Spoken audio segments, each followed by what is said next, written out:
Nous connaissons tous une personne comme cela. Elle a traversé des épreuves, elle n'a pas eu une vie parfaite. Et pourtant, elle garde une paix, une joie, une capacité à sourire qui nous interpelle. Quel est son secret? Est-ce simplement une question de caractère ou existe-t-il une autre manière de regarder la vie? Il y a une histoire étonnante. Le Christ rencontre 10 hommes atteints d'une maladie qui les excluait de la société. Tous lui demandent de l'aide. Tous sont guéris.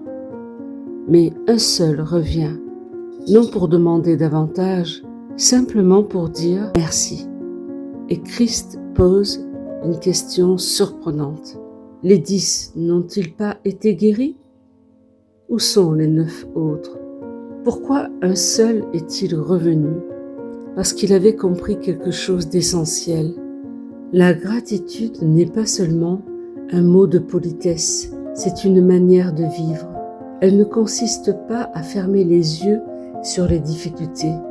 Elle consiste à ne pas laisser les difficultés nous empêcher de voir tout ce qui est déjà là. Quand avez-vous pris le temps pour la dernière fois de dire simplement merci? Nous passons souvent beaucoup de temps à penser à ce qui nous manque, le prochain projet, le prochain achat, et sans nous en rendre compte, nous oublions les trésors que nous possédons déjà. Un proche, une amitié, la santé, une main tendue, un moment de paix. La gratitude ne supprime pas les épreuves, mais elle transforme notre regard. Et lorsque notre regard change, notre cœur change lui aussi.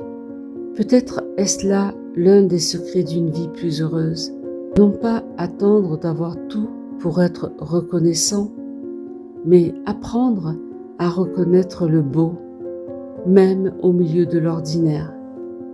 Car un cœur reconnaissant découvre souvent des richesses que les yeux pressés ne voient plus.